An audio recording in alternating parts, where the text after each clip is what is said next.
Sir बिस्मिल्लाहिर्रहमानिर्रहीम जी, अस्सलाम वालेकुम। आप सबकी आमद का शुक्रिया। जहाँ एक तरफ दाता साहब का उर्स हो और एक तरफ जौन सा वो पीटीआई के कल जलसे हैं और दरमियान में हम हों, तो आप अंदाज़ा कर सकते हैं कि आप कितने जौन से हैं वो फाइटर हैं। आज जो हमारा सेशन है जी, ये बेसिकली क्योंकि इसके साथ दो चीज़ें टच हैं। एक तो स्टोरी है जी, जो कि मेरी स्टोरी है, मैंने पीछे देखना है और सुनाई जाना है आपको। दूसरा साथ ही साथ कुछ लेसन्स हैं जी सारी स्टोरी में, जो मैंने सीखा, कुछ गलतियाँ की और उन गलतियों को ठीक करते हुए मैं आगे बढ़ता गया। मेरे मुताबिक वो कुछ विजन था जिसमें मैंने काम किया, वो सारा मैं आपके साथ शेयर करूँगा। जो जहाँ से आगाज़ होता है वो ये, I was student of second year, मैं एफएससी सेकंड ईयर का स्टूडेंट था, प्री इंजीनियरिंग का। और ऐसा हुआ कि जी अक्टूबर के मंथ में, यानी मार्च अप्रैल में जाके पेपर होते हैं, तो अक्टूबर का मंथ ये पीछे जो गुजरा है, पेपरों से 6-8 माह पहले मेरे पास एक स्टूडेंट आ गया जो कि फर्स्ट ईयर मैथ उसने पढ़ना था। मैं ना टीचर था, मैं तो स्टूडेंट था। उसने मुझे कहा कि कासिम साहब, मैंने जो सा है वो आपसे ये मैथमेटिक्स का एक चैप्टर है जी, फर्स्ट ईयर का, ट्रिग्नोमेट्री का, ये मैंने आपसे पढ़ना है, आप मुझे पढ़ा दें। मैं फारिग होता था, मैंने कहा जी ठीक है, मैं खुद भी अकेडमी जाता हूँ, अकेडमी जाने से पहले का जो टाइम है उससे आप मेरे पास आ जा करो, मैं आपको वो चैप्टर पढ़ा दूंगा जी। अच्छा, एक मंथ गुजर गया, एक मंथ के बाद उसका वो चैप्टर हो गया। उसने कहा जी 2 चैप्टर मजीद पढ़ा दें। 1 महीना मजीद लगा जी, मैंने 2 चैप्टर मजीद पढ़ा दिए। तीसरा महीना आया, तीसरे महीने में उसने मुझे जो सा एक चैप्टर का मजीद कह दिया। कहता जी मुझे समझ बड़ी ज़बरदस्त आती है, आपके समझाने का अंदाज़, आपका ड्रॉ करने का अंदाज़, आपका स्केच करने का अंदाज़ बड़ा शानदार है, तो आप मेहरबानी करके थोड़े से चैप्टर और पढ़ा दें। अब ये 3 माह का टाइम था जिसमें उस स्टूडेंट का नाम खुरम शहजाद था, और वो खुरम शहजाद ने मेरे से कुछ चैप्टर्स पढ़ लिए मैथमेटिक्स के जी। सेकेंड ईयर के मेरे पेपर हो गए जी। सेकेंड ईयर के रिजल्ट के बाद वो बच्चा सेकेंड ईयर में आ चुका था और मैं इंजीनियरिंग के लिए तैयारी कर रहा था, एडमिशन के लिए। एंट्री टेस्ट उस जमाने में नया नया आया था। जब सेकेंड ईयर के पेपर दे चुका तो वही जो स्टूडेंट था खुरम शहजाद, वो अपने साथ 2-3 दोस्त लेकर आ गया। अब मेरे घर में, मेरे पास जगह ऐसा कोई नहीं थी, घर का गैरेज था जिसमें जो चेयर्स होती हैं घर की, 1-2-3 में रख के और उन्हें पढ़ाने लग पड़ता था जी। शुरू में 1-2-3 साल ही वैसे मेरी प्रैक्टिस रही कि पढ़ाने में मैं मैथमेटिक्स पढ़ाया करता था। मैथमेटिक्स पढ़ाने की मेरी स्किल ये थी कि मैं कार्बन पेपर इस्तेमाल करता था। 5-6 शीटें लगाते थे हम लोग, उसमें कार्बन पेपर लगे होते थे। एक बंदा, मैं नहीं है, मैं लिखता था, समझाता था, वो 4-5 ऐसे जैसे गैम्बलिंग कर रहे होते, खेल रहे होते हैं, वो सारे हम बैठते थे और वो मैथमेटिक्स के क्वेश्चन उनके सामने हो जाते थे क्लियर। जब ये तादाद बढ़ने लग पड़ी, और ये तादाद बहुत जल्दी बढ़ने लग पड़ी, 1.5 साल के अंदर मेरे पास तादाद 40-50 पे चली गई।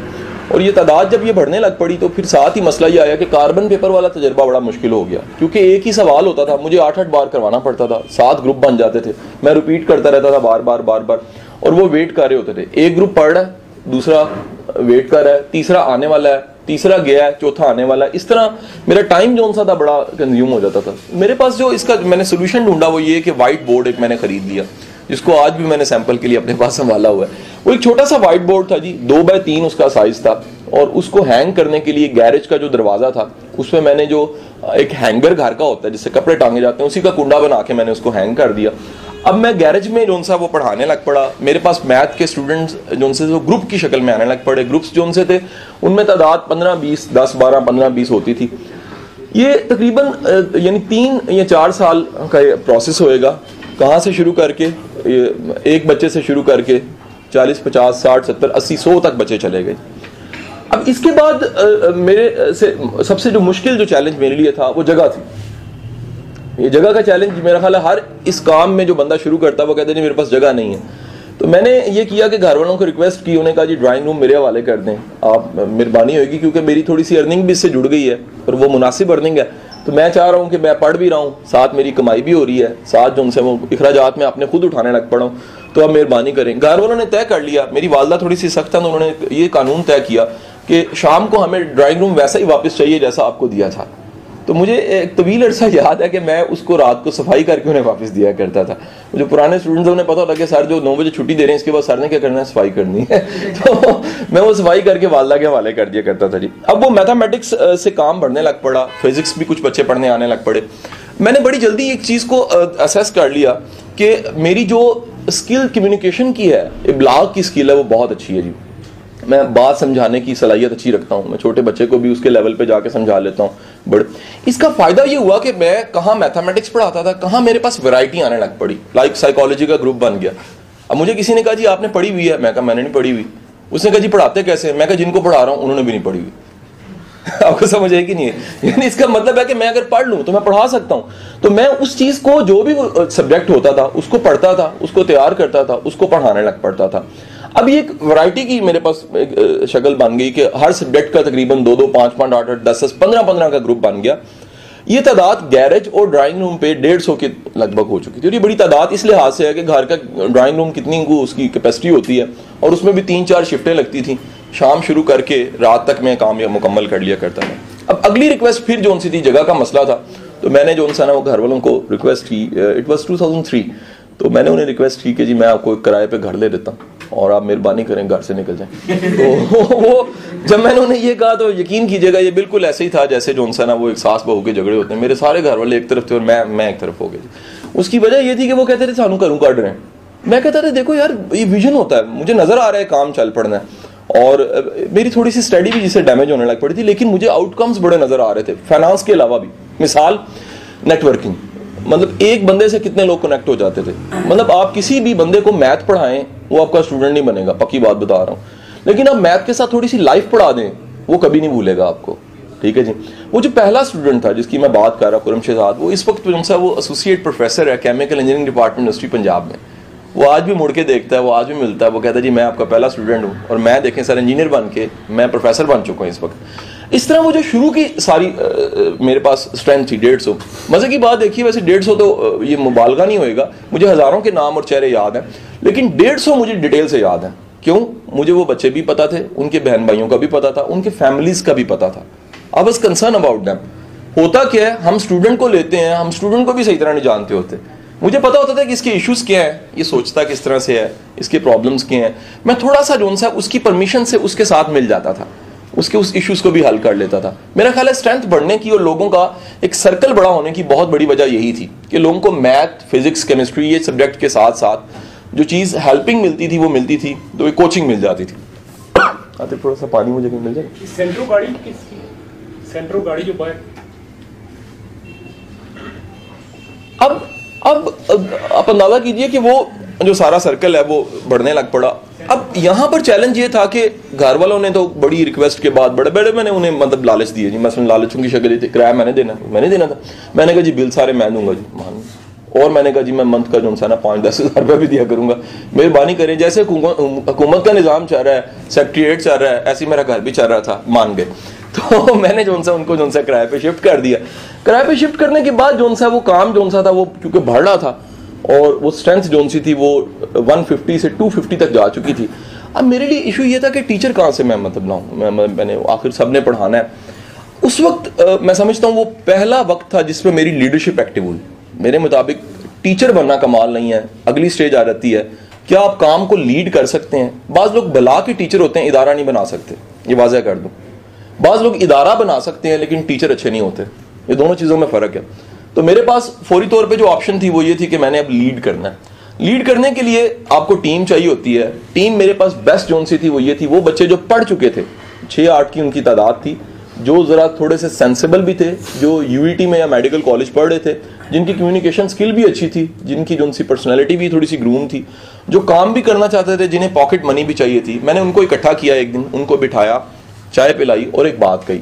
मैंने कहा जी मैं इदारा बनाना चाहता हूँ, क्या आप लोग मेरा साथ देंगे? सब ने अदबन कहा यस। मैंने कहा मेरी बात सुनो, अदबन सारे साथ मिल रहे हो, लेकिन जब इदारा बन जाता है या इदारा चलने लग पड़ता है फिर मैं प्रिंसिपल के रूप में आ जाऊंगा, क्या तुम अफोर्ड कर लोगे? ये बड़ा इंपॉर्टेंट चीज़ है। जब तक आप उस्ताद के रूप में उनके साथ चलेंगे तो वो अपनी अकीदत को कैश करने देंगे, जैसे ही लीडर बनेंगे तो लोगों में एक थोड़ा सा रवैये की तब्दीली आ जाती है, तो उनका जी हम करेंगे साथ। मैंने साथ एक रूल दे दिया, मैंने कहा मैं ये सैलरी डिसाइड कर रहा हूँ, ये आज पहला दिन है, इदारा चले या ना चले सैलरी मैंने तुम्हें लाजमी देनी है। अब ये इसलिए बता रहा हूँ कि बहुत से लोग ये गलती करते हैं, वो कहते हैं इदारा चलेगा तो सैलरी देंगे। जैसे हम बड़े लोग कहते हैं अमीर होकर सखी हो जाओगे, कदे भी नहीं होगे वो दिल आपका छोटा ही रह जाएगा। सबसे पहले तो कैपेसिटी बिल्डिंग करनी होती है। तो मेरा ये एक पूरा ट्रस्ट था। आज भी मेरे इदारे में जब जो सैलरीज जाती हैं वो इन लैक्स जो सा वो अकाउंट से पैसे जाते हैं, तो वो यकीन कीजिएगा फर्स्ट को सैलरी मिल जाती है। मेरे कई लोग कहते हैं मैनेजमेंट के सर टीचर छोड़ जाएगा, मैं छोड़ जाए यार मेरी क्या टेंशन। कहते हैं पहली को सैलरी ना दिया करे, 10 को दिया करे ताकि फंसा रहे। मैं क्यों फंसा रहे, छोड़ जाए यार, छोड़ना तो ये उसकी चॉइस है, वो मेरे पास काम कर रहा है, वो नहीं करना चाहता, मैं उसे ट्रैप नहीं कर सकता। So become a principal, become a leader not trapper. Trapper ना जिंदगी में कभी बने। अपने हाथ खुले रखें। अगर आप में वाकई को गट्स हैं तो लोग साथ मिलेंगे, अगर गट्स नहीं है तो ट्रिक से फंसाएंगे। लाइक एकेडमीज या स्कूल के काम में अगर आप कोई भी थोड़ा सा जानता है, वो संदे रख लेते हैं, वो चीज़ें रख लेते हैं, वो एक तनख्वाह रख लेते हैं। मैं उल्टा तनख्वाह पहले दे देता हूँ, मैं कहता हूँ कोई मसला नहीं यार, मैं ट्रस्ट करने को तैयार हूँ। अगर याद रखें, टीम पे ट्रस्ट आप नहीं करते इदारा नहीं बन सकता। अच्छा बन जाएगा, बड़ा नहीं हो सकता। बड़ा हो जाएगा, आपकी सरदर्द रहेगा, आप उस इदारे से बाहर निकल के इदारा नहीं चला सकेंगे। ठीक है जी। मैं कल शाह जी से बात कर रहा था, मंसूर शाह जी बैठे हुए यहाँ पर, कि दुनिया में हमें कोई भी काम जब करना है लीडर की हैसियत से, तो हमें फियर टैक्स देना होता है। Tax is what? Fear tax. Fear tax क्या होता है कि आपने उस काम में जो खदशा है उसका टैक्स दें। मसलन मुझे खदशा है टीचर छोड़ जाएगा, मैं एक और टीचर भर्ती कर लूंगा साथ ही। अब वो जो पे मैं दे रहा हूं वो मेरा फियर टैक्स है, नहीं समझे?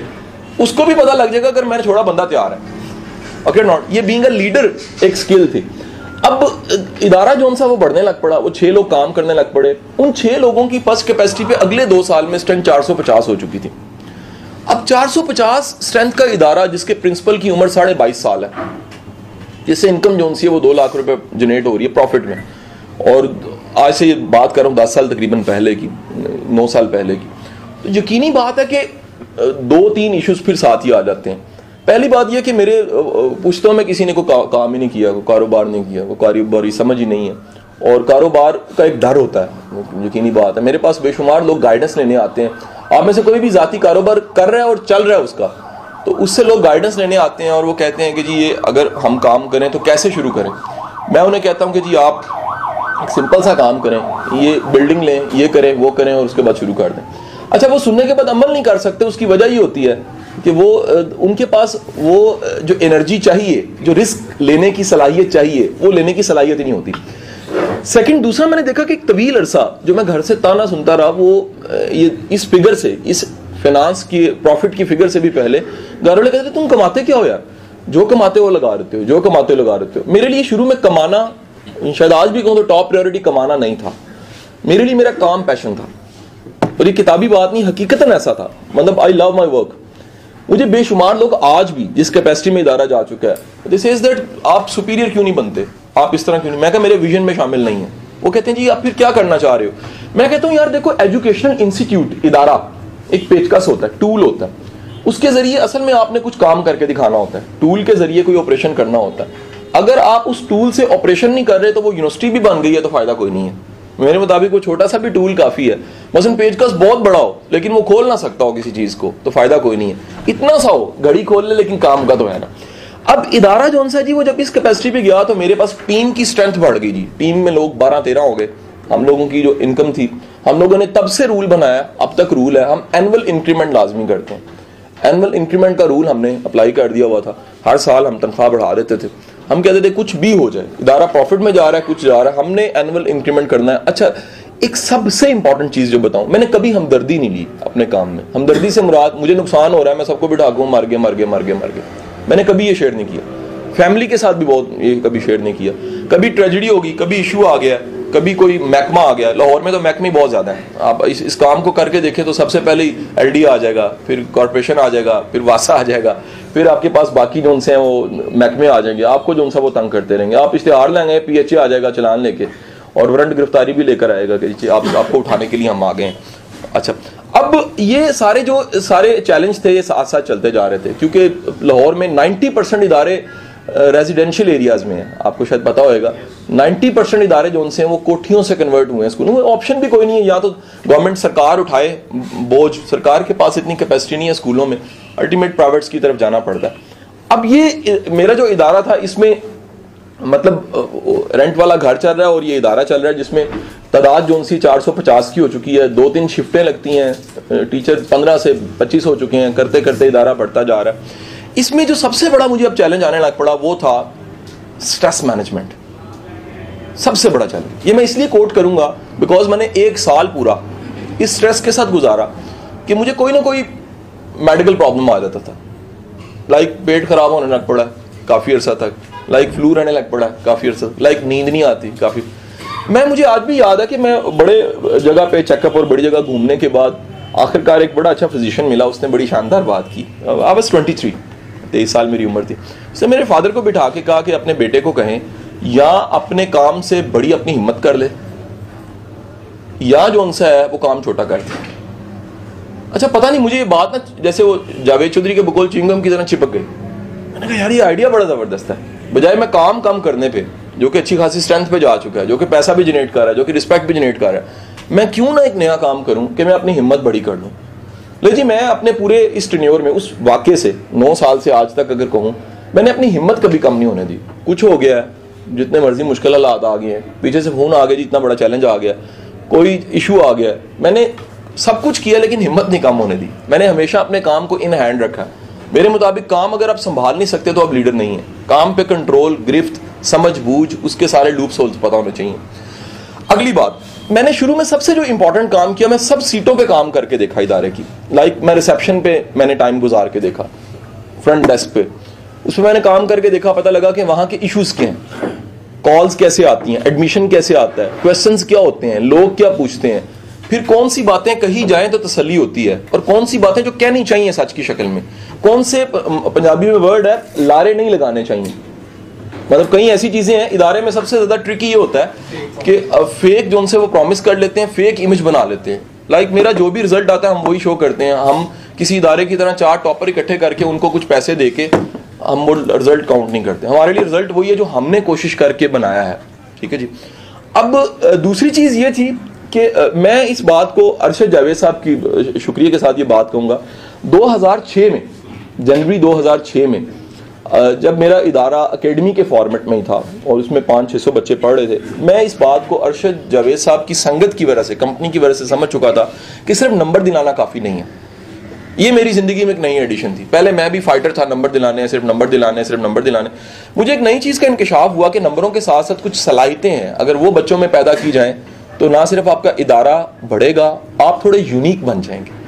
हमेशा ऐसी लाइन में कंपटीशन करें जिसमें दूसरा आते हुए भी बड़ा सोचे या आ ही ना शायद सके। मेरे मुताबिक ग्रूमिंग एक ऐसी लाइन है जिस पे बड़े कम लोगों ने काम किया है, बिलखसूस स्कूलों ने बहुत कम काम किया है। प्लान्स बड़े हो रहे हैं, आइडियाज बड़े हैं, दिखाते बड़ा कुछ है, मजहबी टाइटल के साथ बड़े इदारे चला रहे हैं, लेकिन तरबियत एक्चुअली अगर देखें वहां पर बिल्कुल भी नहीं है। और अगर तरबियत है तो वो मॉडर्न नहीं है, यानी वो टिपिकल मौलवी तो बनाने में एक्सपर्ट है, जो जमाने का फाइटर आज चाहिए वो बनाने में एक्सपर्ट नहीं है। नहीं जी, उसके साथ एक नई चीज़ की एडिशन होगी। नई चीज़ की एडिशन ये थी कि मैंने सेमिनार स्टार्ट कर दिए अपने इदारे में। अब इदारे के शुरू के तासुर में ये कंडीशन करता जाऊं कि 2006 तक हम लोग संडे की क्लासेस ऑफर करते थे फ्री, उसका कोई चार्जेस नहीं थे। किसी बच्चे की कोई वीकनेस है, मैं टीम को पे करता था, बच्चे से हम कुछ नहीं लेते थे। ठीक है जी, ये 2006 तक ऐसे चल रहा है। यानी मैथ, फिजिक्स, केमिस्ट्री, हम कहते थे अपना नाम लिखवा दो जाती दफा। या अगर पेरेंट्स की कॉल आई जी मेरा बच्चा बड़ा वीक जा रहा है, हम कहते आपका नंबर हमने लिख लिया, आपके बच्चे का नाम, रोल नंबर लिख लिया, संडे को जो क्लास होती है हम आपको इतला दे देंगे और टीचर हमारा अवेलेबल होएगा। टीचर को सैलरी मैं दे देता हूँ संडे की अलग से, और बच्चे को एक फैसिलिटी मिल जाती थी। तो दूसरे लफ्जों में कह लें कि वो संडे को भी इदारा खुला होता था। टीम जोन सी थी वो भी विलिंग होती थी, उनको पैसे मिल रहे हैं, वो कहते थे यार ठीक है, बच्चे जोन से वो बड़े मुखलिस हैं, बड़े सिंसियर हैं, बच्चे भी आना चाहते हैं। 2006 के बाद मैंने ट्रेंड ये चेंज किया कि वो जो बच्चों के मसाइल थे वो तो हमने वर्किंग डेज पे डाल दिए, संडेज भी हमने सेमिनार्स करने शुरू कर दिए। अब ये सेमिनार्स शुरू में मैंने गजाला मूसा की किताब पढ़ी, तालीमी कामयाबी के राज, मैंने उसमें से सेमिनार्स बनाए। लोग ये पूछते हैं जी सेमिनार्स कैसे, मैंने शुरू में को कॉपी कर लो, कोई मसला नहीं। बुनियादी बात यह कि तुम में स्किल तो आएगी ना, रिसर्च की, एनालिसिस की, चीज़ को बनाने की, कन्वे करने की, तुम में पैशन तो आएगा ना। तुम अपनी नैया को इस्तेमाल करके तो देखोगे ना यार कि ये चलती भी है कि नहीं है, ये डूबती तो नहीं है, इसके चप्पू भी हैं कि नहीं है। और वो जो सेमिनार्स थे वो कन्वर्ट होते हुए मेमोरी से, उन चीज़ों से, एजुकेशनल सक्सेस से कन्वर्ट होते सक्सेस की तरफ चले गए। हमने कामयाबी के मौजूआत पर भी संडेज में लेक्चर शुरू कर दिए और 2010 में जाके उसमें ये एडिशन हुई कि गेस्ट स्पीकर्स हमने कॉल करने शुरू कर दिए। जावेद चौधरी साहब आने लग पड़े, बिलाल कुतुब आने लग पड़े, ये बाकी अहबाब जो उनसे, अख्तर अब्बास साहब आने लग पड़े, बाकी सब अहबाब के। और उससे भी एक अच्छा काम ये हुआ कि हमने इनकी वीडियो रिकॉर्डिंग स्टार्ट कर दी। ये एक कोलैबोरेशन था इल्म की दुनिया के साथ। अब इदारा जो उनसा था, अगर वो जाके देखे तो शायद मेरे इदारे से बड़े बहुत से इदारे होंगे, लेकिन फिर मैं वही कहूँगा कि उस इदारे को अगर टूल का नाम दिया जाए तो उससे इम्पैक्ट क्या पड़ रहा है, उससे असरअंदाज अब कितने लोगों को कर रहे हैं। मेरे मुताबिक जो मेरे स्टूडेंट्स हैं, दूसरे लफ्ज़ों मेरे क्लाइंट्स हैं, उन तक कितनी चीज़ें पहुंच रही हैं। एक देखें तो इस काम में सबसे बड़ा प्लस पॉइंट ये है कि इतनी फैमिलीज आपसे अटैच हो जाती हैं। एक एवरेज है पाकिस्तान की आबादी को सामने रखते हुए, अगर एक बच्चा आपके पास पढ़ा होता है तो उसके घर के 6 अफराद घर में पड़े होते हैं, उनसे भी आपका राब्ता बन जाता है कि ब्रिज का रोल जो सा बच्चा प्ले कर रहा है। अब मैं ये सोचने लग पड़ा कि ये तो बड़ा ज़बरदस्त काम है, क्यों ना उन तक भी कुछ ना कुछ जाना चाहिए। हमने बेशुमार मटेरियल्स को फोटोकॉपी करवा के, प्रिंट करवा के, रिसालों की शक्ल में, बुकलेट्स की शक्ल में, पम्फलेट्स की शक्ल में, कार्ड्स और कोटेशंस की शक्ल में वो बच्चों तक पहुंचाना शुरू कर दिया। मैं मिसाल आपको दूंगा कि 2011 में हमने एक छोटा सा सर्वे किया, इन चीज़ों को हम गेज भी करते हैं। तो हमने सर्वे किया तो एक बच्चे के साल में किताबें अगर आप 9th से 10th की टोटल करें तो इतना मटेरियल बनता है। सारी किताबें ऊपर नीचे रख के देखिएगा इतनी बनेंगी, और वो जो हमने मटेरियल घर में भेजा था वो भी इतना था। अगर वो पेजेस, वो बुकलेट्स, वो सब चीज़ें इकट्ठी की जाएँ तो वो भी माशाल्लाह से इतनी बन जाती हैं। फिर एवरेज हमने निकाली कि क्या सारे पढ़ते हैं। हमने कहा चलो यार 100 में से 1 पढ़ता है, 2 पढ़ते हैं, 10 पढ़ते हैं, कुछ ना कुछ जा रहा है। अगर अल्लाह ने आपको ये सदा दी है, सलाहियत दी है, मेरे मुताबिक मेरे काम में, इस काम में मार्केटिंग का सबसे बेहतरीन टूल क्वालिटी है। हम लोग बैनर पे, हम लोग पोस्टर पे, इन चीज़ों पे इक्तफा करते हैं। मैं आपकी इत्तला के लिए अर्ज़ करूँ कि 6 साल तक मेरे इदारे के बाहर कोई बोर्ड नहीं था, और मेरे इदारे के बाहर बोर्ड का नाम वो 200 साइकिलें थी जो खड़ी होती थी। गुजरने वाला सोचता था यहाँ पर होता क्या है, यहाँ पर फैक्ट्री है, कारखाना है, डॉक्टर बैठता है, होता क्या है, यहाँ पर इतनी ज़्यादा साइकिल्स और मोटरसाइकिल क्यों लगी होती हैं, यहाँ पर एकदम रात को शाम को गली उनसी लाइन ब्लॉक क्यों हो जाती है, इतना बच्चा कहाँ से निकल आता है। मेरे मुताबिक बाहर का बोर्ड भी इंपॉर्टेंट नहीं था। सबसे इंपॉर्टेंट चीज़ ये थी कि उस जगह पे काम आप क्या कर रहे हैं, उस जगह से प्रोड्यूस क्या कर रहे हैं। उससे इंटरेस्टिंग बात बताऊं, हम लोग जब भी इस काम की तरफ आते हैं तो हम कोई बेहतरीन लैंड, बेहतरीन एरिया, बेहतरीन कम्युनिटी ढूंढते हैं। जहाँ से मैंने शुरू किया, जो मेरा इस वक्त भी मदर जोन सा वो इसकी ब्रांच है, सेंट्रल ब्रांच है, वहाँ पर तंदूर नहीं चल सकता।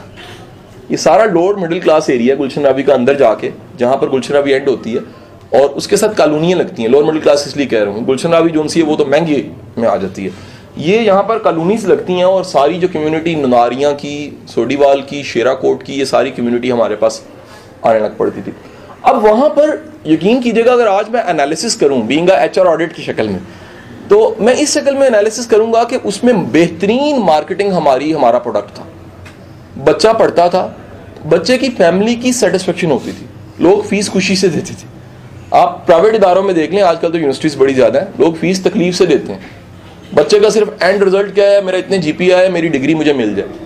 बच्चा हमारे पास अपने शौक से आ रहा होता था। मेरे पास ऐसे बेशुमार केस स्टडी हैं जिसमें बच्चा और वालिदैन बड़े परेशान आए हैं, लेकिन वही बच्चा अगर आज मैं देखता हूँ 8 साल के टेन्योर में, वो 9th में कभी आया था या इंटर में आया था, एक नालायक बच्चा, आज मैं देखता हूँ तो वो LDA में असिस्टेंट डायरेक्टर है कहीं, आज मैं देखता हूँ वो CSS कर चुका है, आज मैं देखता हूँ वो इंजीनियर है। कहानी को थोड़ा सा पीछे लेके वापस आऊँगा जी। अब स्टूडेंट ऑफ UET जी, मैंने बताया जैसा कि आपको, मैं बड़ा इंजीनियरिंग में बड़ा हौच पौच जा रहा था। ऑब्वियस है, जब आप एक वेंचर शुरू करते हो और वो सक्सेस की तरफ जाता है, आप पैसा कमाने के बाद सबसे इंपॉर्टेंट काम पैसा संभालना होता है। आप 23 साल की उम्र में 2 लाख रुपए जेब में आ रहा हो भाई, तो फिर बिगड़ने का चांस बड़ा ज़्यादा हो जाता है। सबसे पहला चीज़ ये कि शऊर भी आए साथ, कि उसको संभालना है, उसको इस्तेमाल करना है, उससे एसेट बनानी है, उससे चीज़ें बनानी है, उससे कॉन्फिडेंस कैसे लाना है, किताबें खरीदनी है। तो मुझे याद है कि मेरे UET के 2 दोस्त थे, वो मुझे कमेंट पास किया करते थे कि आपने एक सीट ज़ाया कर दी है, UET में नहीं जाना चाहिए था।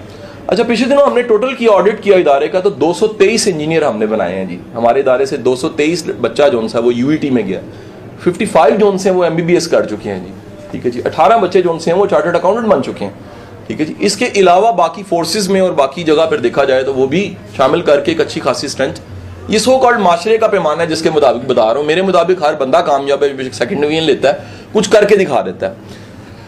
अब इसके मैं लमसम पे आता हूँ, कुछ क्लोजिंग नोट्स पे आ जाता हूँ जी, जो बड़े मेरे मुताबिक इदारे को चलाने के लिए, इदारे को बहुत आगे लेके जाने के लिए बहुत तालीम ज़रूरी नहीं है। बहुत ज़्यादा तालीम याफ्ता बंदा फियर में होता है। जैसे जैसे हमारी उम्र गुजरती है, हम इंतज़ार करते हैं बड़े होके क्या करेंगे, एक इदारा बनाएंगे। तो हमारे एक दोस्त है अली अब्बास के नाम से, वो एक और दोस्त है, वो उनका नाम मैं नहीं लूँगा, उनकी 48 साल उम्र है, तो पिछले में बैठ के कह रहे मैं इदारा बनाने लगा। तो अली अब्बास की हंसी निकल, अली अब्बास कहता है जी मैंने आज तक किसी को 48 साल की उम्र में बड़ा फैसला करते नहीं देखा, क्योंकि जब वो करता है तो वो कामयाब नहीं होता, क्योंकि रिस्क टेकिंग की जो सलाहियत है ठीक है कि नहीं, वो नहीं होती उसके पास। ठीक है जी, बड़े लोग ऐसे हैं, मैंने उनको देखा है, उनको रिटायरमेंट में 12 या 15 लाख रुपए मिला है, उन्होंने स्कूल या अकेडमी खोली है, अल्लाह का शुक्र है नाकाम हो गए। वजह यह है कि वो काम उस कैपेसिटी में, उस एज में, या यानी कह लें इतना फियर जब होता है तब नहीं किया जा सकता। मेरे मुताबिक ये बहुत ज़रूरी है, ये वाला जो जुमला मैं बोलने लगा हूँ, इस बिहाफ पे बोलने लगा हूँ कि 4 माह पहले जो मुझे यूनिवर्सिटी पंजाब में गेस्ट स्पीकर के तौर पे इसी टॉपिक पे बुलाया गया जो मैं बोल रहा हूँ, तो डिपार्टमेंट था एजुकेशन का, और डिग्री पहली बार दी जा रही थी बीएड ऑनर्स की यूनिवर्सिटी पंजाब में, और बीएड ऑनर्स का पहला बैच जब पास आउट होता लास्ट डे मेरा था, I was speaker as a educational entrepreneur. तो जब मेरी डिबेट हो गई तो बच्चों के रिटन कमेंट में शामिल था, 33 गर्ल्स थी, उन्होंने कमेंट में बताया हुआ था कि काश ये स्पीकर पहले आता, क्योंकि 4 साल की तालीम में हमें नौकरी के लिए तैयार किया गया है, हमें एक सीटी टीचर बीटी टीचर बनाने के लिए तैयार किया गया है, हमें किसी एक बंदे ने भी नहीं बताया कि हम इदारा अपना भी बना सकते हैं। बिलखसूस वो लोग जो किसी विलेज से, किसी गांव से, किसी ऐसे इलाके से बिलोंग करते हैं जहां पर तालीम का मेयार बड़ा कम है, जहां पर तालीम के कंसेप्ट अच्छे नहीं है, जहां पर मेहनत करने को लोग तैयार नहीं है। मैं समझता हूं कि तालीम का काम कारोबारी अगर कहा जाए ये बेहतरीन है ऐसे इलाके में। वजह यह है कि वहां पर काम करने की गुंजाइश जरूरत तलाश करके पूरी की जाती है। काम की बुनियादी बिजनेस की सेंस ही होती है, पहले जरूरत तलाश करें, फिर जरूरत के साथ उसको पूरा करें, आपका काम चल पड़ता है। अब ये जो सारा काम था जी, इसमें मैंने देखा कि लोग, उनके अंदर एंटरप्रेन्योर्स वाली क्वालिटीज होनी चाहिए। टीचर होना चाहिए बंदे को, लेकिन मेरा ख्याल है शायद बंदा टीचर ना भी हो तो ये काम कर सकता है, बिकॉज मैं अपने इदारे में तो कर्से से नहीं पढ़ा रहा, शायद मेरे बड़े कम ऑब्सेशन होते हैं। मसलन कल अगर लेक्चर हुआ है तो 140 मदर्स के साथ हुआ है, कल मदर्स की ट्रेनिंग का डे था, उनके साथ एक वर्कशॉप मैंने कंडक्ट कराई है। तो ये एक बेसिक फैक्टर था ग्रूमिंग का, बाकी चीज़ों का। कुछ एट्रीब्यूट्स बताऊं, एक तो मेहनत का कोई सब्स्टिट्यूट नहीं है, और ये मैं बड़ी जल्दी रियलाइज कर चुका था क्योंकि मुझे रिजल्ट्स आने लग पड़े थे। मेरा मेहनत पे बिलीव, एक स्ट्रॉन्ग बिलीव है कि मेहनत नतीजा ले आती है। अगर कोई, हिंदी का वर्ड है चमत्कार, कोई एक्स्ट्रा ऑर्डिनरी काम करना है तो मेहनत के अलावा कोई ऑप्शन नहीं है। सेकंड, सब्र बड़ी ज़रूरी चीज़ है। सब्र का मतलब ये है, हम इदारा बनाते हैं, हमारा साथ दिल करता है यूनिवर्सिटी बन जाओ, ऐसा नहीं हो सकता। ये एक लॉन्ग प्रोसेस होता है। एक जर्नल जो सर्वे है जो अरशद साहब ने हमें बताया, 20 साल की मेहनत कम से कम दरकार होती है। मुझे इस काम में अगर मैं देखूँ 97 से ऑनवर्ड, तो मुझे 16-17 साल हो चुके हैं, और मैंने देखा कि किसी भी चीज़ को बनने के लिए और फिर टीम पे डालने के लिए, यानी बीइंग अ लीडर आप बाहर निकल जाएं, उसको आपको 15-12 साल लग जाते हैं, बड़ी जल्दी नहीं बनता। और साथ में ये कहूँगा कि इस काम में जो बुनियादी गट्स हैं जो होने चाहिए वो ईमानदारी है। आप टीचर हैं, आप बेईमान हैं, आपकी हवा अगर अच्छी नहीं है, इदारा चल भी रहा है तो नाकामी है मेरे मुताबिक। इदारे के चलने की वजह ईमानदारी होनी चाहिए। आज भी हमारे इदारे में को 15 तारीख को स्कूल या अकेडमी छोड़ना चाहता है, 15 दिन की फीस वापस मिल जाती है। आज भी जाके फॉर्म ले लें 10 तारीख को, फीस 20 दिन की ली जाएगी। आज भी जाएं आप 20 तारीख को, फीस 10 दिन की ली जाएगी। हमने कभी पूरे मंथ की फीस चार्ज नहीं की, ठीक है जी। उसके बाद हमने रूल बना दिया कि हमने, अगर कोई भी रिकॉर्डिंग में चीज़, अगर कोई भी हमें आके कहता है कि मैं बिल्कुल पे नहीं कर सकता, और उसका हमें एक विटनेस मिल जाता है, यानी साथ थोड़ा सा प्रूफ आ जाता है, हम उसे फीस चार्ज नहीं करेंगे। आप अंदाज़ा नहीं कर सकते इससे कितनी बरकत पड़ती है। जब किसी को आसानी मिलती है, किसी की ज़िंदगी में कोई वैल्यू एडिशन होती है, हम माड़े बंदे को जलील भी करते हैं, फिर फीस माफ़ करते हैं। हमने रूल बनाया है कि ऐसे बच्चे का रोल नंबर भी सबके दरमियान होगा, और फीस कंडक्शन में पहले टिक लगा होगा, उसे पूछा भी नहीं जाएगा, ताकि उसकी इज्जत नफ्स मजरू ना हो। ये शुरू से रूल बनाया हमने। अच्छा, उसके साथ फिर हमने ये एक एडिशन की कि अगर इतने लोग आखिर पढ़ रहे हैं, उनके कोई इश्यूज हैं, अगर आते हैं हम हल करने को तैयार हैं। आज भी मेरे इदारे में जितने बच्चे पढ़ रहे हैं 1200-1300, सबके पास मेरा मोबाइल नंबर मौजूद है। कोई बच्चा किसी क्लास से नाम मेंशन किए बगैर मुझे मैसेज कर सकता है कि सर इस क्लास में ये इशू आ रहा है, काइंडली आप जरा कह दें। मैं खुद जाके देखूं या मेरी टीम देखे, या मैं उसी मैसेज को हेड के आगे कन्वे करूं, ये मेरा है। लेकिन हेड को भी पता है, क्लास टीचर को भी पता है कि एक एक बच्चे के पास जंजीर अदल खड़काने की ताकत मौजूद है। ठीक है कि नहीं जी। होता क्या है कि जैसे हम सिस्टम से बाहर आते हैं, हम बच्चों से दूर हो जाते हैं। बीइंग अ लीडर, मेरे मुताबिक आपका राब्ता, आपका उनसे ताल्लुक, आपका उनसे वास्ता जो उनसे है वो रहना चाहिए। कुछ और बुनियादी चीज़ें मैं बताऊं, इखलाक बहुत इंपॉर्टेंट चीज़ है मेरे मुताबिक। आप उस्ताद हैं, आप प्रिंसिपल हैं, आप इदारा चला रहे हैं, आपका इखलाक भी उस्ताद वाला होना चाहिए। अगर आपके चेहरे पे मुस्कुराहट नहीं है, वार्मली मिलते नहीं है, तो फिर मेरे मुताबिक आप एक ज़बरदस्त टीचर नहीं है। मतलब मैं किसी को मिलूँ, मेरी कोशिश होती है मैं उसकी आंखों में आंखें ज़रूर मिलाऊँ, शेक हैंड फीमेल ना हो जी माजरत के साथ, तो शेक हैंड मैं लाजमी तौर पे उसे वार्म मिलता हूँ, बच्चा भी हो स्टूडेंट भी हो। ये बड़ी इंपॉर्टेंट चीज़ है, बच्चों को सलाम करें। आपको अंदाज़ा नहीं है, राज आते बच्चे मिलते हैं, वो नहीं भी करते, आप सलाम करें उनको, अस्सलाम वालेकुम बेटा कैसे हो। आपको अंदाज़ा नहीं है कि बच्चा कितना कॉन्फिडेंस फील करता है कि उसके टीचर ने उसको जो सा वो आगे बढ़ के सलाम या सलाम का जवाब दिया। उसके साथ जो चीज़ थी वो ये थी कि मतलब जितने पेरेंट्स पढ़ रहे हैं, क्योंकि ये दुनिया है, रिपोर्टों के साथ नहीं काम कर रहे, इंसान के इमोशंस भी हैं, इंसान के कॉन्फ्लिक्ट्स भी हैं, इंसान के एटीट्यूड इशू भी आते हैं। हमें बेशुमार चीज़ें फेस करनी पड़ती थी, हैं और आज भी करनी पड़ती हैं और करेंगे, क्योंकि इंसानों के साथ काम है। इसमें बड़ी बड़ी कंप्लेंट्स भी आ जाती हैं, फैब्रिकेटेड कंप्लेंट्स भी आ जाती हैं। मसला है ही नहीं और हमें फेस करना पड़ रहा है, चैलेंज है ही नहीं, हमें फेस करना पड़ रहा है। इसका बेहतरीन जो तरीका है ना, मैं आपको अगर आप लीडर हैं, इदारे के मालिक हैं और आप उस टाइम पे तो स्ट्रेस मुझे समझ आती थी, और अगर आज भी स्ट्रेस में मैं हूं या आज भी मुझे खपना पड़ता है, it means I am not a leader. Leader की सबसे बड़ी क्वालिटी ये है कि वो संभालेगा उसको पता है कि कुछ चीज़ें जो सी हैं होनी है, इनको मैंने फेस करना है, कुछ चीज़ें आ सकती हैं, इनको मैंने फेस करना है, कुछ चीज़ों का विजन ये है, इनको मैंने चलाना है। तो ये चलते चलते एक बच्चे से, एक बेंच से, बेंच में भी मुझे याद है कि जब मैं पहला बेंच खरीदने गया तो जिस साहब से मैंने खरीदा, उन्होंने कहा, मैंने पहले भाव कराया, क्योंकि अब नई नई ज़िंदगी में जब चीज़ें खरीदने लगते हैं तो बड़ा भाव कराते हैं, काट करो। आखिरकार उसने बड़ी मुश्किल से 110 रुपये का वो बेंच कर दिया। तो मैंने कहता कितने लेने, मैंने कहा एक। तो उसने फौरन मेरे मुंह की तरफ देखा और कहा कि यार आप आधा घंटा मेरे से बहस करते रहे, और उसके बाद जब आपने बेंच मांगा तो वो मैं समझा 100 लेने, इतनी बहस किया आपने, आखिरकार एक लिया। मैं कहा जी कभी 100 भी लेने आऊँगा जी। और वही हुआ कि चंद सालों बाद मैं 100 बेंच भी वहाँ से खरीदने गया।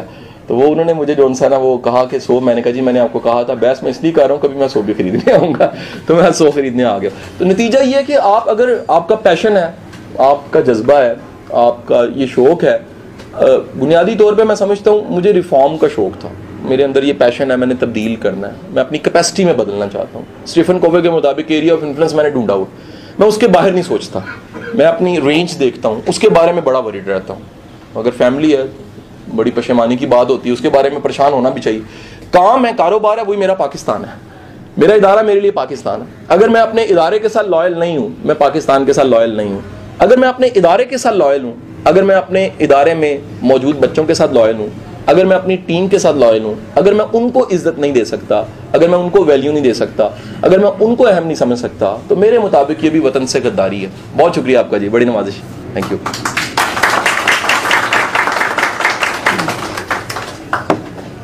कोई सवाल आपके ज़हन में हो पूछे? आपका पहले तो बड़ा शुक्रिया, आपने बड़ी फराख दिली के साथ चीज़ें शेयर की। लेकिन एक चीज़ मैं चाहूँगा कि आपके तजर्बे से और इल्म से फ़ायदा उठाया जाए। एक तो ये बताएं कि इस स्टेज पे जब आप समझते हैं कि आसूदगी भी आपको हासिल है, कामयाबी की डेफिनेशन आप अपनी क्या समझते हैं? और दूसरा ये कि बाज़ औक़ात लोगों में एतमाद की कमी होती है, अहम मरहले पे एतमाद नहीं है, तो ये दो चीज़ों पे ज़रा रोशनी, एतमाद क्यों कम होता है लोगों में? और पहले दूसरे वाले सवाल का जवाब। अच्छा देखिए, असल में आपने एतमाद किसी एक चीज़ से लेना होता है, एक काम से लेना होता है। आप कभी किसी स्पोर्ट्समैन को मिलें, वो स्पोर्ट्स से उसने एतमाद दिया हुआ है, एतमाद हर जगह काम आता है, ठीक है जी। आप किसी मुकाबले के इम्तिहान पास करने वाले को मिलें, कॉन्फिडेंट होता है, क्यों? इम्तिहान तो एक पास किया, एतमाद हर शोबे में आ जाएगा, ठीक है जी। असल में होता यह है कि जिसको भी एतमाद का प्रॉब्लम होता है वो अक्सर एरियाज़ में वीक होता है मेरे मुताबिक। उसको जो अदम एतमादी इतनी ज़्यादा मिली होती है, उसने एतमाद पे काम नहीं किया होता है। मेरे मुताबिक ज़िंदगी में सिर्फ एक छोटा सा काम करें आप, उस छोटे से काम को मार्क करें, उसी को रंग भरें, 7 रंग पूरे कर दें। मैं यकीन से कह सकता हूँ कि अगर आप एक छोटा सा काम कमाल का काम कर सकते हैं ना, आप में एतमाद खुद ब खुद आ जाता है। वो एतमाद फिर जगह जगह इस्तेमाल होता है। मैं एक बड़ी इंपॉर्टेंट बात कहूँ, इदारा बनाने से वो जो 5-6 बिल्डिंगें बना लेना, मेरा ख्याल है वो अचीवमेंट नहीं है। पैसे बना लेना अचीवमेंट नहीं है, खुशहाल हो जाना अचीवमेंट नहीं है। मेरे मुताबिक वो जो काबिलियत आप में आ जाती है वो बहुत बड़ी अचीवमेंट है। इस सारे अमल में, एक बेंच से इदारा बनाने तक के अमल में, जिस तरह से आप अपने अंदर काबिलियत पैदा कर लेते हैं, वो पब्लिक डीलिंग की है, वो क्लैरिटी की है। सबसे इंपॉर्टेंट चीज़ बताऊं, मेरे मुताबिक जो सक्सेस है वो क्लैरिटी का नाम है। चलने काफ़ी नहीं है, क्लैरिटी के साथ चलना ज़रूरी है। काम काफ़ी नहीं है, क्लैरिटी के साथ काम करना ज़रूरी है। लोगों को उनके पाँव पे खड़ा करना ज़रूरी नहीं है, क्लैरिटी होना कि मैं खड़ा क्यों कर रहा हूँ, किस तरह से कर रहा हूँ, ये ज़रूरी है। मेरे मुताबिक दुनिया में कोई भी इंसान वो कमाल का काम कर रहा है, लेकिन अगर उसे अपने काम पे डाउट है, वो फेल है। अगर आपको अपने काम पे पूरा एतमाद है ना, तो तो मैं यकीन से कहता हूँ आप में तासीर भी आएगी, लोग आपकी मिसाल भी देंगे, लोग आपकी इज्जत भी करेंगे, आपका नेटवर्क भी बढ़ना शुरू हो जाएगा। मेरे मुताबिक कामयाबी टेंजिबल नहीं है, चीज़ें इकट्ठी कर लेने का नाम। मेरे मुताबिक कामयाबी इंटेंजिबल है। मसलन कॉन्फिडेंस का नाम, मसलन आप में विजन का नाम, मसलन आप में पैशन का नाम, मसलन आप में आपका एक ब्रॉडर जो सा वो पिक्चर आपके पास होनी चाहिए लाइफ की। आपको पता हो कि यार ये सारी अधूरी तस्वीरें हैं, इनके पीसेस इकट्ठे करके मैं पूरी लाइफ को मुकम्मल करने की कोशिश कर रहा हूँ। मेरे मुताबिक कामयाबी प्रोग्रेस का नाम है। अगर आप प्रोग्रेसिव एटीट्यूड रखते हैं, आप में आगे बढ़ने की तमन्ना है, आप एक नंबर आगे बढ़ने वाले हैं। दुनिया में दो तरह के आगे बढ़ने वाले होते हैं। कुछ आगे बढ़ने वाले जो उनसे वो ड्रामा करते हैं आगे बढ़ने का, ठीक है कि नहीं, वो खत्म हो जाता है बड़ी जल्दी। अगर आप वाकई प्रोग्रेसिव हैं, आप कहीं ना कहीं लगे रहेंगे, कहीं ना कहीं को काम करेंगे, कहीं ना कहीं रास्ता बना लेंगे। ठीक है जी।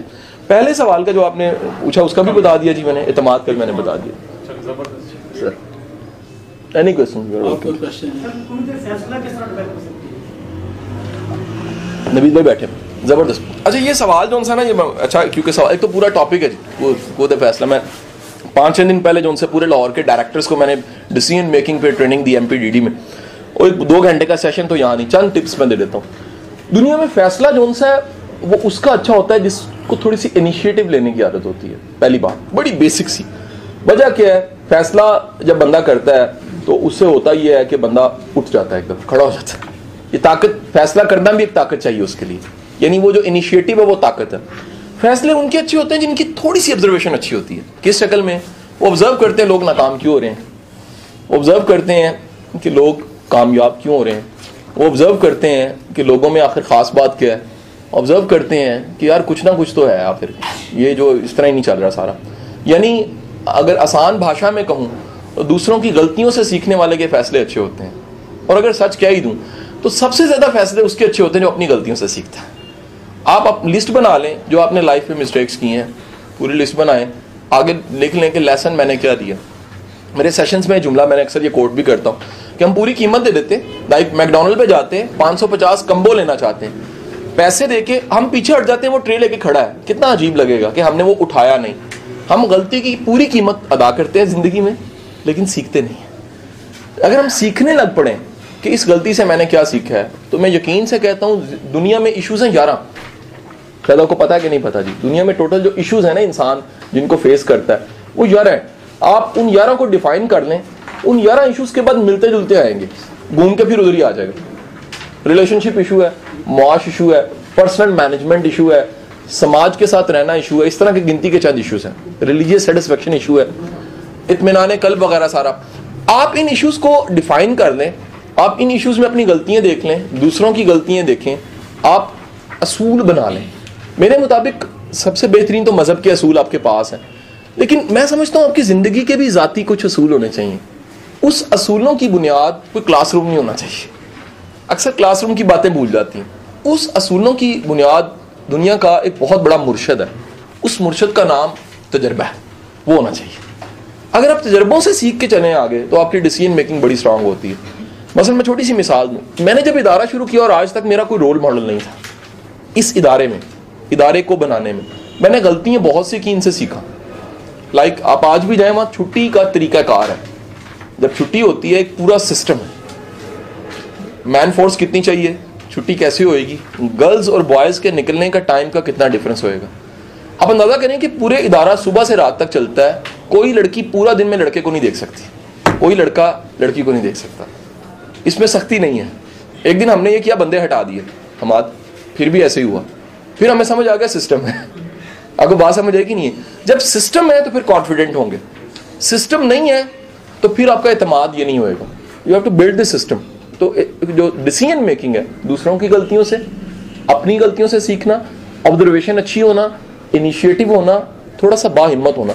एक और बात बताऊं, बहुत शकी इंसान की डिसीजन मेकिंग अच्छी नहीं होती। मेल है फीमेल है, जो बहुत शकी सा है ना जी, हर बंदा पहले ही तैयार हुआ है इल्ज़ाम लगाने के लिए, या पहले ही लेबल, जो जल्दी लेबल देने के लिए तैयार हो जाता है, उसकी डिसीजन मेकिंग अच्छी नहीं होती, क्योंकि उसकी परसेप्शन अच्छी नहीं होती। परसेप्शन जब भी आप जल्दी करेंगे ना, परसेप्शन ख़राब बन जाएगी। परसेप्शन को अच्छा करने का तरीका है परसेप्शन पे यकीन ना करें जल्दी, अपनी परसेप्शन पे। बड़ा मुश्किल काम है कि आपने परसीव किया यार ये बंदा नहीं ठीक, थोड़ा सी गुंजाइश दें, पता लगेगा। सबसे ज़बरदस्त यही है, मेरी ज़िंदगी में बड़े ऐसे लोग हैं जिनको मैं थोड़ा सा समझाऊँ कि नहीं, लेकिन बाद में पता लगा यार ये ब्लेसिंग थे, ठीक है कि नहीं। तो ये गुंजाइश ज़रूर दें फैसले में कि मेरी परसेप्शन हतमी परसेप्शन नहीं है। Any question? सर कामयाबी के लिहाज से अब गलत फहमी और खुश फहमियों को किस तरह नहीं? एक तो हैबिचुअल है लोगों में। हैबिचुअल क्या होती है, बाज़ लोग खुश फहमी में रहना पसंद करते हैं। याद रखिएगा खुश फहमी में ज़्यादातर इंट्रोवर्ट बंदे रहते हैं। एक्सट्रोवर्ट बंदा जो इंसान है वो पकड़ा भी जाता है। उसकी वजह क्या है? खुशफहमी को बेहतरीन तरीका होता है ख़त्म करने का कि आप अपना आप पेश कर दें दूसरों के सामने ऑपरेशन करने के लिए। जो बंदे ने मार खाई हुई है ना ज़माने की, खुशफहमी में नहीं पड़ेगा। आई हेट, मुझे नफरत हो चुकी है, मैं सपोज चीज़ें नहीं बनाता। जितना आप लाइफ में आगे बढ़ते हैं, मेच्योरिटी की डेफिनेशन है उतना आप रैशनल हो जाते हैं, उतना आप तराजू आपका स्ट्रांग हो जाता है, उतना ज़्यादा आप गेज करने लग पड़ते हैं। मुझे वो पुराने वक्तों में एक बाबे ने एक बात कही, वो याद आ गई, किसी किताब में नॉवल में मैंने पढ़ी। वो कहता पुत्र दुआ कर जिंदगी कदे किसी दी हैडलाइटा ते कुंडा खराब ना होए, कंडा सॉरी। किसी ने कहा जी हैडलाइटा ते कंडा की होंदा है? उसने कहा हैडलाइट का मतलब है वे दुनिया च नहीं रहा, तुसी गड्डी चला रहे हो, जो अगली बत्ती नहीं हैगी तो नजर ही कुछ नहीं आएगा। लोग अक्सर सवाल करते हैं, उनकी उम्र 22-25 साल होती है, मेरे उनके सवाल 12वीं क्लास 12 साल के बच्चे वाले होते हैं। वजह क्या है? उनकी लाइफ में हेडलाइट काम नहीं कर रही होती, उनको आगे नजर ही कुछ नहीं आ रहा होता। उनकी बात का शुरुआत कहीं से होता है, एंड कहीं से होता है। वो करना कुछ चाहते हैं, बता कुछ रहे होते हैं, होते किसी और काम के लिए। ये है विजन। हेडलाइट का मतलब है विजन। हमेशा लाइफ में हेडलाइट ऑन रहनी चाहिए। दूसरा कंडा, कंडा कहते हैं तराजू। तराजू का मतलब है कि आप बात करने से पहले भी तोल लें, काम करने से पहले भी तोल लें, और इससे भी एक आला दर्जा है जैसे बुद्धा कहता है सोचने से पहले भी तोल लें, मैंने सोचना है कि नहीं सोचना। क्योंकि दुनिया में बहुत से लोग वो सोच रहे हैं जो सोचने की जरूरत नहीं है, ठीक है कि नहीं जी। और अगर आप ये सोच लेते हैं तो फिर आपकी बड़ी फिक्रमंदियां कम हो जाती हैं, आप अपनी ज़ात में गुत जाते हैं, मजबूत हो जाते हैं। आपको पता है कि यार मेरा कंसर्न नहीं है, मैं क्यों सोचूं? जो मेरा कंसर्न है मैं टका के सोचूंगा, जो मेरा कंसर्न नहीं है मैं नहीं सोचूंगा। ओके, तो मेरे मुताबिक जेब में हम स्नेक नहीं रख सकते, छोटा सा काट लेगा। मेरे मुताबिक इधर भी नहीं रखना चाहिए। जो सोच का सांप है वो भी आपको काटता है। ऐसे सांप जरूर निकालें लाइफ से। जितना फियरलेस होंगे और जितना कंडा अच्छा होगा आपका, गेज करेंगे, जितना प्रैक्टिकल इंसान बनेंगे, उतना ज्यादा आप आगे बढ़ेंगे। ये इमोशनल हो के इस काम में आने का फायदा कोई नहीं होता, लोग हार जाते हैं जल्दी। प्रैक्टिकली सोचें, इसको मैंने विजन सेट करना है, बनाना है, इसमें टाइम इन्वेस्ट करना है और फिर आगे जाना है।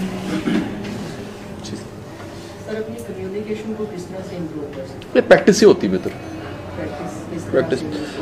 मैं छोटी सी मिसाल देता हूँ। मैं क्योंकि एकेडमी में पढ़ाता रहा हूँ 8 साल, मैंने बताया शुरू में, जैसे कि 8 साल, इसमें 16 साल में से 8 साल का अर्सा, पिछले 8 साल से मैं नहीं पढ़ा, और 8 साल मैंने सब्जेक्ट पढ़ाया बगैर, मैथमेटिक्स, फिजिक्स या कुछ भी। मेरे अंदर एक एहसास था कि कमी है कोई, अभी भी कम्युनिकेशन बेहतर नहीं है। हालांकि मैं हर सब्जेक्ट पढ़ा लेता था, हालांकि मतलब पढ़ाने के बाद जब बच्चे बैठ जाया करते थे तादेर बैठा रहते थे। मेल क्लास मुझे याद है कि वन से ग्रुप अच्छा था, मेच्योर बच्चे थे, तो 2 घंटे छुट्टी के बाद बैठे रहोगे, दिल ही नहीं कर रहा सर जान, गला ही ताड़े इन्वॉल्व। लेकिन कमी का एहसास था। अली अब्बास बड़ा अच्छा दोस्त है, अली अब्बास मशवरे भी बड़े अच्छे देता है। तो मुझे याद है आज से 5-6 साल पहले अली अब्बास ने मुझे एक बात कही कि कासिम तू यूनिवर्सिटी में पढ़ा। मैंने कहा उसकी क्या वजह? कहता यार जब तू उन लोगों को फेस करेगा ना जो आज़ाद है, क्योंकि अकेडमी में बंदा रूल दे देता है, अकेडमी में बंदा प्रेशर देता है, अकेडमी में बंदा जो उनसे ना वो गिरफ्त करता है, अकेडमी में बंदा जो उनसे ना वो सिस्टम पे लाता है। किसी के सिस्टम में जब जाके तू पढ़ाता तो क्लास में कोई आवाज़ भी निकलेगा, तुझे बर्दाश्त करना पड़ेगी। यूनिवर्सिटी पढ़ाने का सबसे मुझे बड़ा फ़ायदा ये हुआ, तो मैंने बिल्कुल रिसेंटली छोड़ी, अब तो आखिरी दिनों में छोड़ी, हफ्ता हो गया मुझे। तो यूनिवर्सिटी पढ़ाने का सबसे बड़ा फ़ायदा ये हुआ कि मेरे अंदर बर्दाश्त पहले से कई गुना बढ़ गई कम्युनिकेशन में। लाइक मैं किसी के कमेंट पे, किसी की उस चीज़ पे जल्दी मैं अपनी थॉट पैटर्न को नहीं तोड़ता। आमतौर पे होता है कि बंदे का थॉट पैटर्न टूटे तो बंदा फिर गुस्सा बोलता है, लेक्चर नहीं बोलता, क्लास करने लग पड़ता है। मैं जल्दी नहीं इस पे जाता। सेकंड, कम्युनिकेशन स्किल्स की मेरी सबसे आला प्रैक्टिस 2 जगह पे हुई, डीएसडी में और बाद में एमपीडीडी। डीएसडी डिपार्टमेंट था डायरेक्टरेट स्टाफ का, जिसमें सारे पंजाब के डीओज, डिप्टी डीओज, एईओज और हेड मास्टर मेरे से पढ़े हैं। मैं इनको बिहेवियर मैनेजमेंट पढ़ाता रहा। आप इतनी दुनिया को फेस करते हैं, जिसमें से किसी की पीएचडी एंथ्रोपोलॉजी में है, किसी का मास्टर्स किसी में है, कोई डॉक्टर है लेकिन टीचर बन गया, कोई कुछ है। इतनी वैरायटी में जब एजुकेशन के बंदे पढ़े लिखे सामने बैठते हैं और आप रोज एक्ट करते हैं उनके सामने, आप क्लास लेते हैं 1.5 घंटे की, आपका कंटेंट इतना होना चाहिए, क्योंकि गवर्नमेंट के अक्सर प्रोजेक्टर खराब हो जाते हैं, आपके पास अगर बातचीत है, आपके पास कंटेंट है, आप उन्हें 1.5 घंटा पता भी नहीं लगने देंगे। आप उन्हें उंगलियों पर रख के हंसाएंगे भी, रुलाएंगे भी, नचाएंगे भी और माजरत के साथ तरीके से उनकी किट भी लगा देंगे, ठीक है। अगर आर्ट है, अगर आर्ट नहीं है, प्रैक्टिस नहीं की हुई, तो फिर वो हाईजैक कर लेंगे।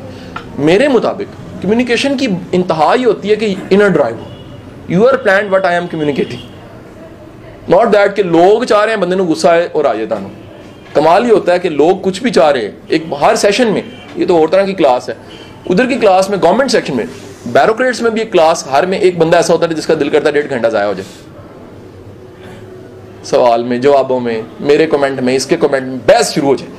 और आपका आर्ट है कि आपने उसको कैसे पाक करना है और उसके बाद पूरी क्लास को साथ में लाना है, वो शटअप हो जाएगा विदाउट कहने के, और उसके बाद 1.5 घंटे का पता ही नहीं लगेगा।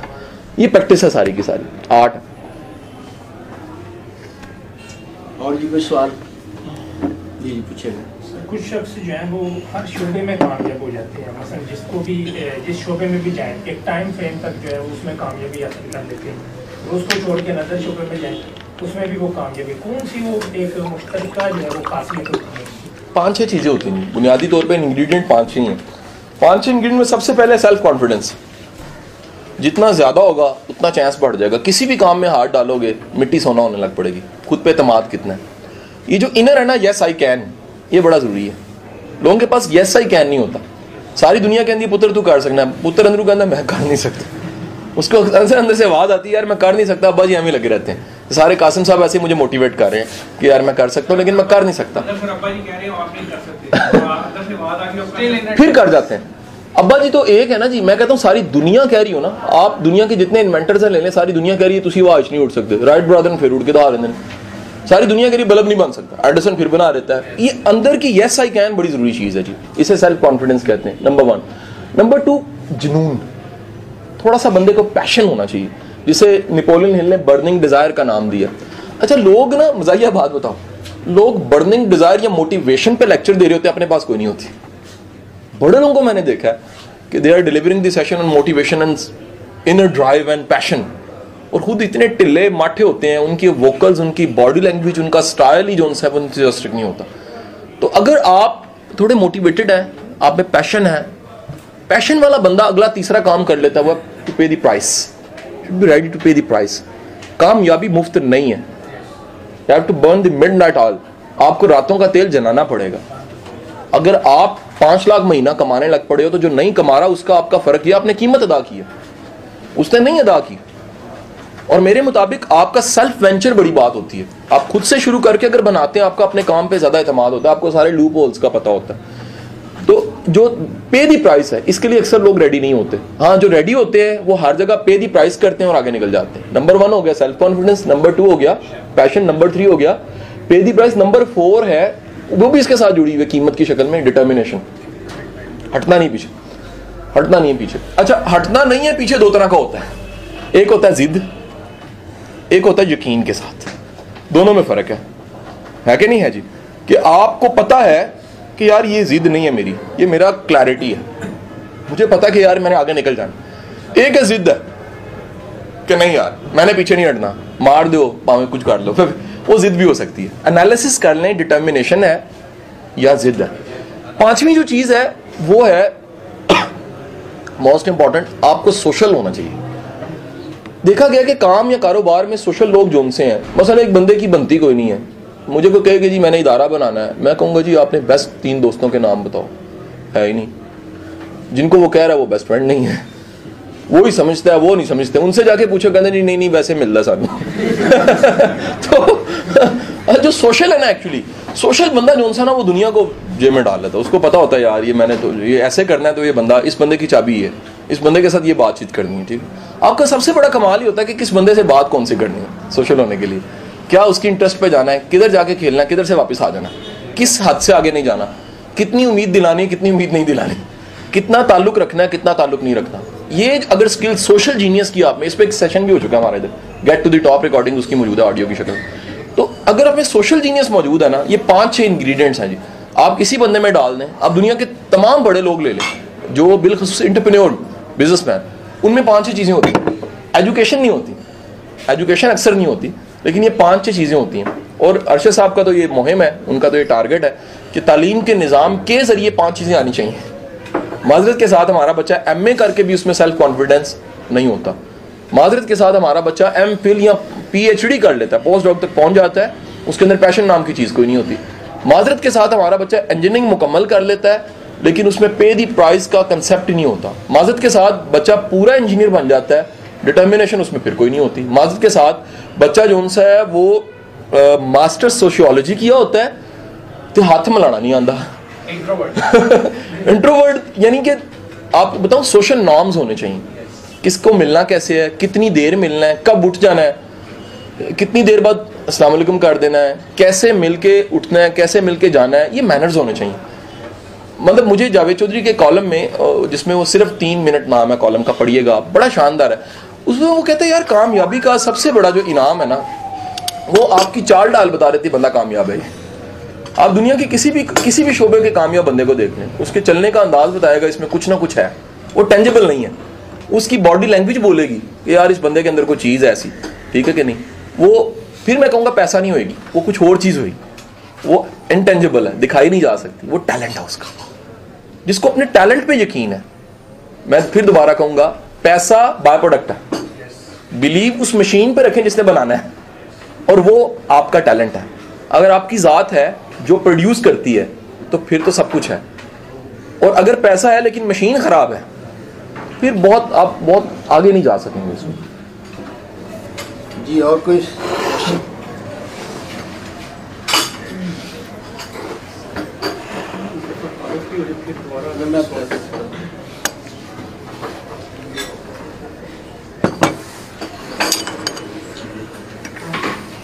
चाय के साथ साथ आप सवाल भी कर सकते हैं।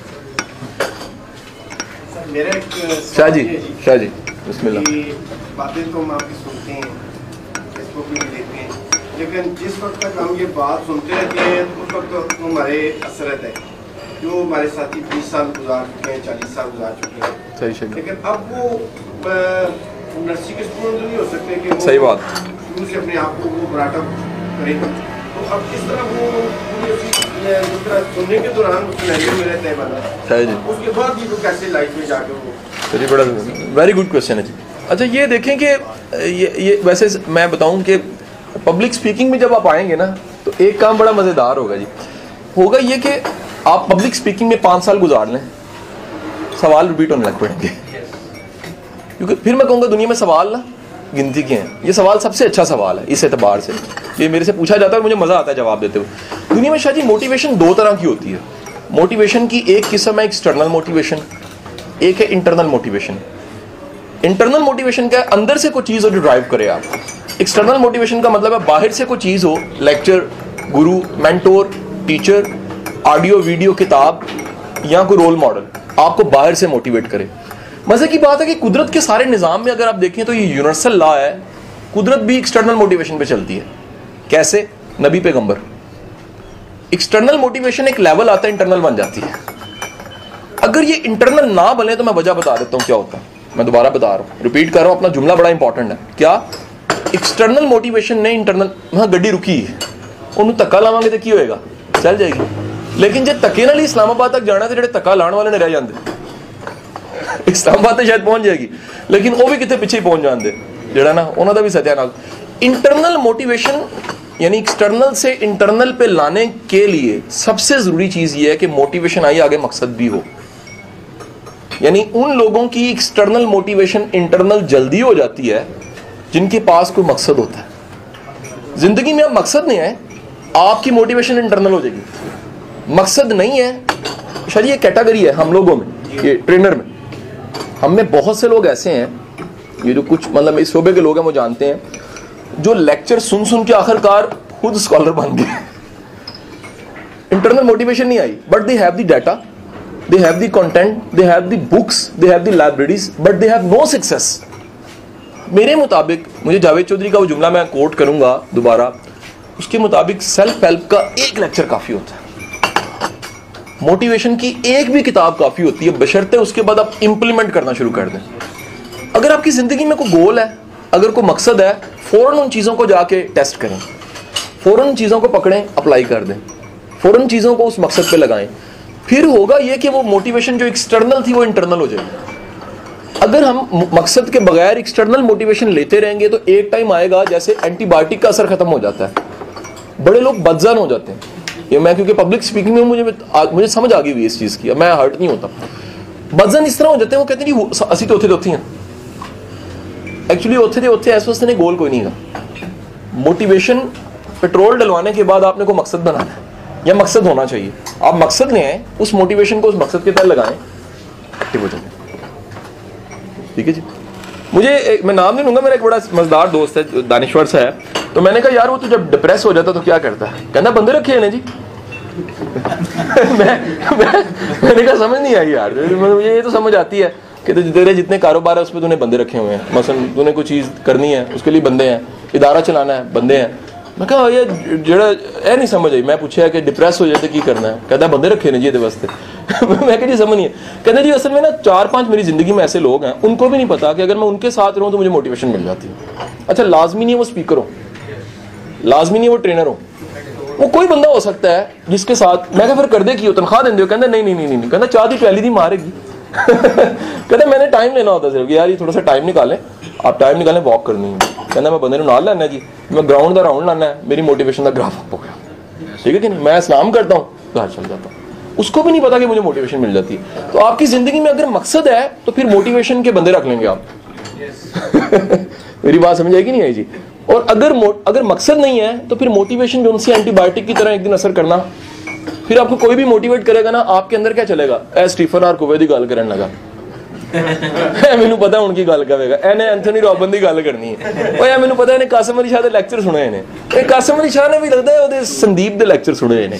इस तरह के कमेंट अंदर चलेंगे आपके। लेकिन अगर आपका मकसद है तो आप अपने काम की चीज लेंगे, आप आगे निकल जाएंगे। सेम बात संदीप ने भी बोली कि जब तक इंटरनल मोटिवेशन ना हो तो ये पॉजिटिव थिंकिंग और मोटिवेशन के लेक्चर्स काम नहीं। बात सही, बात सही। दुनिया की बड़ी तहरीकें देख लें, अगर उन लोगों की इंटरनल मोटिवेशन ना होती, मसलन नेल्सन मंडेला की इंटरनल मोटिवेशन ना होती, कोई बंदा 27-28 साल जेल नहीं काट सकता। ये इंटरनल मोटिवेशन से काटी जाती। जिना की इंटरनल मोटिवेशन ना होती, पाकिस्तान मसलन फर्ज करें धक्के से होते लोग, सवाल ही पैदा नहीं था पाकिस्तान बनना, पाकिस्तान नहीं बन सकता। इंटरनल मोटिवेशन आपको 9,999 दफा अटेम्प्ट कराती है कि बल्ब बनाना है। फर्ज करें कि एडिसन जोन्स का एक्सटर्नल मोटिवेशन होता तो कहना नहीं बल्ब छोटा, मैं लेक्चर सुन के आया जरा, वो तो रह जाना था, वो नहीं हो सकता था। हमें जिंदगी में डोज लेने के बाद, अब ये बड़ा सूफीज़म का जुमला है जो अगला बोलने लगा। My teacher Wasif Ali Wasif says, जिसको फैज़ मिलता है वो फिर टिकता नहीं है। फैज़ की सबसे बड़ी निशानी, हमने कहा जी समझ नहीं आई, ये जब बैठे होंगे ना लोगों ने कहा समझ नहीं आई। आपने फरमाया कि एक शख्स था, उसको मोटिवेशन या फैज़ मिला अली बिन उस्मान के मज़ार से, वो फिर अजमेर चला गया, फिर वापस नहीं आया। वो मोटिवेशन एक जगह से मिली, मैसेज मिला, उसने जाके पूरे अजमेर को मुसलमान कर दिया। दिस इज स्ट्रेंथ कि आपके पास कोई चीज़ आई है, फिर आपने उसको इम्प्लीमेंट किया। दूसरा संभालेंगे तो वही मोटिवेशन डेड हो जाएगी चीज। एनीथिंग? कोई और सवाल?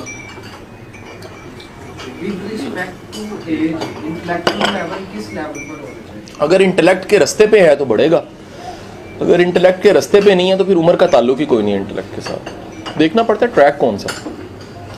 अल्लाह से एक बात जरूर मांगा करेंगे, दुआ होनी चाहिए, शौरी दुआ होनी चाहिए। एक है जी हम मौलवी साहब के पीछे लग के सारी दुआ मांग रहे, मौलवी साहब अलवे सोच रहे हैं दुआओं कुछ और मंगा रहे होंगे। हमें शौरी दुआएं मांगनी चाहिए। शौरी दुआएं अल्लाह से दुआ किया करें, या अल्लाह ज़ाया जाने वाली मेहनतों से बचा, ऐसी सोचों से बचा, ऐसे कामों से बचा जिसका नतीजा कोई भी नहीं निकलना। मैं बंदर किला खेली जा रहा हूँ, ठीक है कि नहीं? तो वो बेहतर है कि आपका टाइम एनर्जी बचे। अल्लाह से दुआ मांगे, अल्लाह ऐसा मकसद ला जो मेरी ज़िंदगी भी बने, मेरी आखिरत भी बने। अल्लाह में ऐसा काम ला जिससे मेरी और मखलूक की खैर जुड़े। अल्लाह में ऐसा मकसद ला जिससे इज़्ज़त जुड़े, जिससे एहतराम जुड़े, जिसके असरात रहें, ठीक है कि नहीं? इंसान बड़ी थोड़ी सी ज़िंदगी लेकर आता है। पूरे सिस्टम में देखो, एक नई मूवी आजकल आई है ना, वापस आता तो उसकी बेटी 120 साल की हो चुकी होती है, खला से चक्कर लगा के। इंसान छोटा से बुलबुले की तरह, छोटी सी ज़िंदगी में टाइम पे बंदे को प्रायोरिटी सेट कर लेनी चाहिए। करना क्या है, ये जितना लेट आप करते हैं ना, काम ख़राब हो जाता है। आप लेट करें, प्रायोरिटी सेट करनी है, आप 50 की एज में जा करेंगे थोड़ा सा मुश्किल हो जाएगा, आदत नहीं है। लेकिन अगर कर लें तो बहुत बड़ी बात है, कर लें तो बड़ी बात है। फिर बात है कि आपके अंदर कुदरत ने कहीं खाली हिस्सा कैपेसिटी रखी थी सही करने की। इसकी मिसाल ऐसे ले लें कि एक घर मिल गया जो बड़ा ख़राब सा हुआ था, आपने एक एक कमरा करके सेट करना, पूरा सारा घर इकट्ठा नहीं हो सकता। आपको अपने 7 को कमरे होते हैं ज़िंदगी के, पता है आपको जी? 7 कमरों में बारी बारी एक एक कमरे को ठीक करना होता है आपने। आपकी ज़ात का है, मुआश का है। मुआशी आसानी बहुत ज़रूरी है मेरे मुताबिक। अगर मैं ये आप जो सब चीज़ें अब देख रहे हैं, क्योंकि लोगों ने मुझे मेरी जो प्रोडक्ट्स हैं उनको 2 साल में ज़्यादा जाना है, लेक्चर्स, वीडियोज़ और किताबों की शक्ल में। ये आप तब देख रहे हैं जब मैं आसानी में आके काम कर रहा हूँ। मेरे मुताबिक 2 तरीके काम करने के। एक है आप आज़ाद हो जाएं सागर सदीकी, आपको परवाह ही ना हो, और फिर आप क्रिएशन करें। सेकंड है आप मुआशी आसानी हासिल करें और काम जारी रखें, लेकिन उस काम में नए गोल्स ले आए, फिर आप आगे बढ़ने लग पड़ते हैं। लेकिन अगर आपके मसले पॉकेट के हल नहीं हो रहे, पर्सनल इश्यूज बहुत ज़्यादा हैं आपके, और आपने सारी एनर्जी बिल्कुल उस पाकिस्तान में इंटरव्यू बनना बड़ा मुश्किल है, मैं आपको बता नहीं सकता, वेरी डिफिकल्ट। सोसाइटी आपको एक्सेप्ट नहीं करती।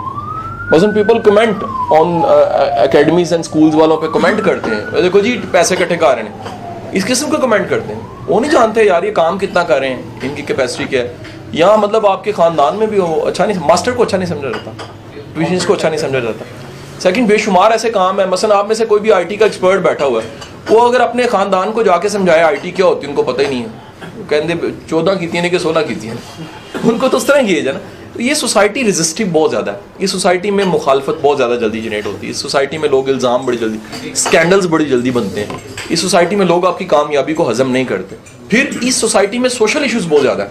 मसलन बीवी के साथ झगड़ा दुनिया में कहीं नहीं मिलेगा। गोरा झगड़ने से पहले तलाक दे देता है, कहते जी ऐसे पहले कैसी लड़ी है, तलाक दे देने, टाइम क्यों ज़ाया। इस सोसाइटी में आपको बेगम से भी लड़ना होता है, अकेडमी भी चलानी होती है, बड़ा मुश्किल काम है कि नहीं है। आपको सारे काम अपने पर्सनल, आपको बच्चे भी पालने हैं, आपको सारे इश्यूज खुद देखने हैं, आपको अपने सोशल इश्यूज भी निपटाने हैं, आपको अपने ख़ानदान को भी लेके चलना है, आपको इदारा भी चलाना है, फिर आपकी एनर्जी ये भी ले रहे होते हैं। ये आप जितना फिर आप कंट्रोल करने लग पड़ते हैं, आप अल्लाह से करम की दुआ मांगते हैं, फजल की दुआ मांगते हैं कि या अल्लाह जो है ना मेहरबानी फरमा, ये चीज़ें कंट्रोल में आ जाती हैं काफ़ी हद तक। चाय लीजिए मेरे हाल, बहुत मेहरबानी जी, बहुत शुक्रिया आपका, नवाजिश। हम कासिम अली शाह साहब के बहुत शुक्रगुजार हैं कि आज हमारे